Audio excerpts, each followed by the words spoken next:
Made a huge mess in the Smart Wood Shop. I've been working on a lot of projects. I haven't been running the camera that much. That's why I'm going to do this vlog, just to show you what I've been up to. I just finished the table saw cradle moments ago.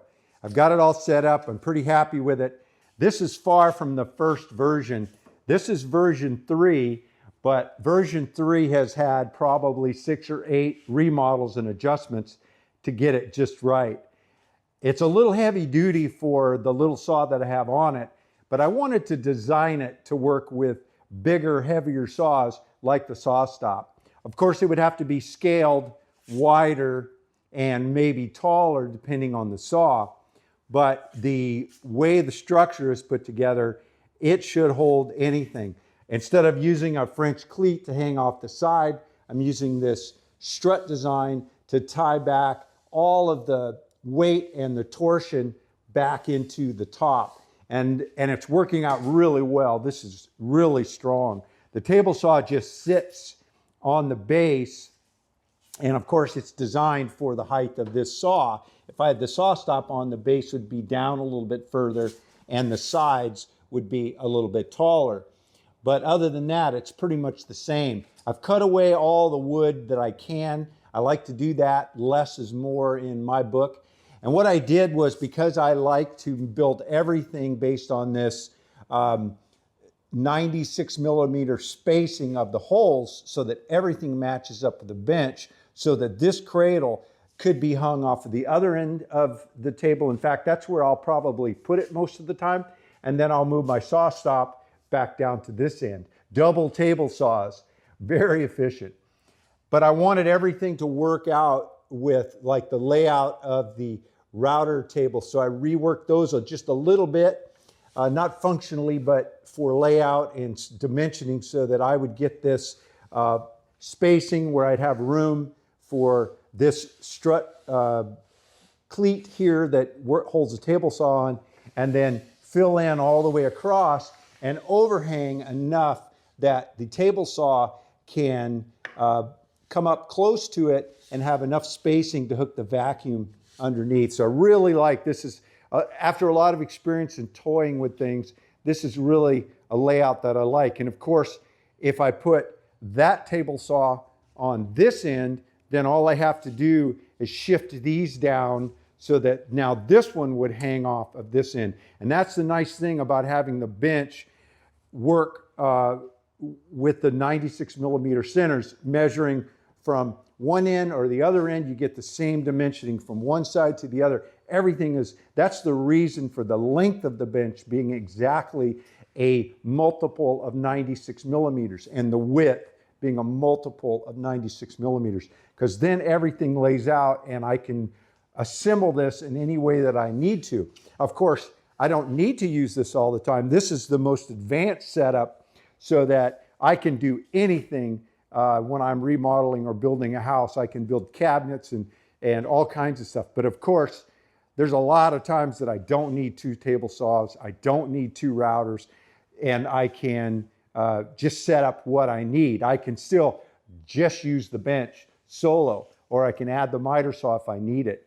This total station can work just like the Paulk Smart Bench, where here I'm using it just set up, and I've been working on all the projects just like this, but then I'm working on those extenders that will make this larger when I need it. I want to keep it simple and fast to set up. So I've got that cradle done, and I have, again, designed it thinking about scalability. And this strut design, because it hangs so far off the back, in my case, I can actually screw this on from underneath, and I actually did. There's screw holes there, and I don't need to use these smart connects where I'd have to use 2 here. I could eliminate those and permanently attach this, but I decided it was so big that other people may not have the room to store something that goes from there to there as a single unit. So by making this a second piece,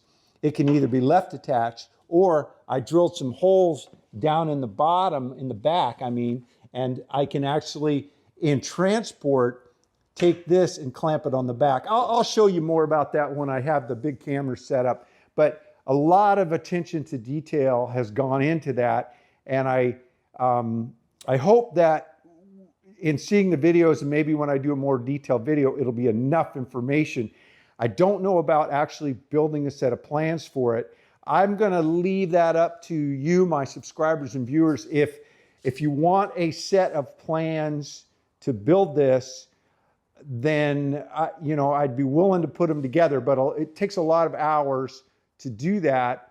And so if you think the video is enough, then I can just explain it in the video. It's not really complex. It's just I have about 4 shop days, about 6, 8. No, I'm probably not 8-hour days. More like about 6-hour days into this. But that's only because I was working it and reworking it and detailing it and disassembling it. And again, this is version 3, but version 3.6. But I'm really happy with the way it's come out. So and also, if I didn't mention it, the saw just sits on here. And what I ended up doing, because I had first dimensioned the width of the saw, the minimum width I'd need, and then I went to the next multiple of 96, it ended up being 32 millimeters wider in here than I needed. So I just slid the saw over to one side, measured the space on the other, and then I cut these little strips out of 18 millimeter plywood that were a little bit lower than the side here, that went just about to the back.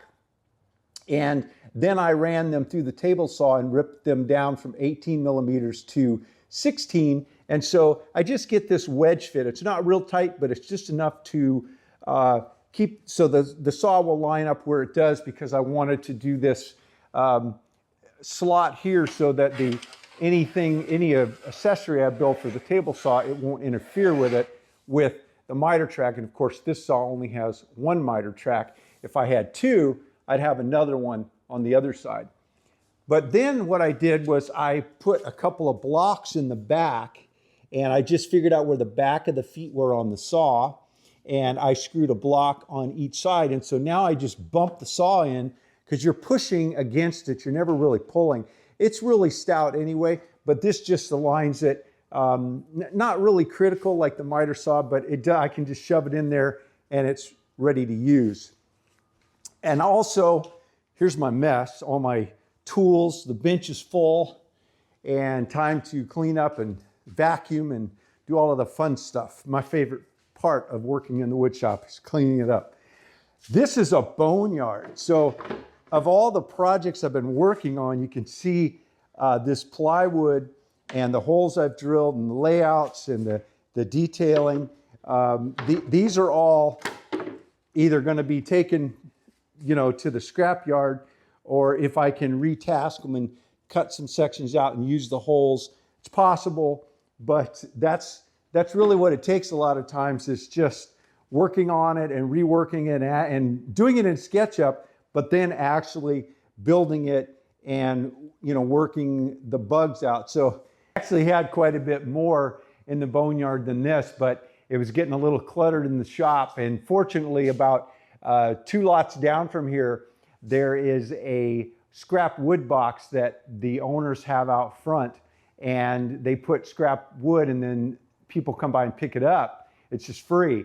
And so I take this beautiful white birch, some nice pieces, and I put them in that box, and literally the next time I drive by, sometimes within an hour, it's gone. So somebody in the neighborhood has discovered it, and they probably keep an eye on it. So I feel good about that. I get to keep my shop cleared up, but also make another woodworker happy in getting that wood that they can take and retask and use for something else. So that's where I'm at. I'm gonna put the camera down and put all the tools away and clean up. I've got quite a few more projects to work on that I'm excited to get on, but I need to clear my mind, and the best way to clear my mind is to clean the shop. Hey, thanks for dropping into the Smart Wood Shop. If you enjoy these vlogs and enjoy just kind of dropping in and having something informal to see what I'm doing, be sure to give me a thumbs up and subscribe. And remember to ring that bell so you'll be notified when I put up a new video. Thanks for dropping into the Smart Wood Shop. You stay safe and have a great day.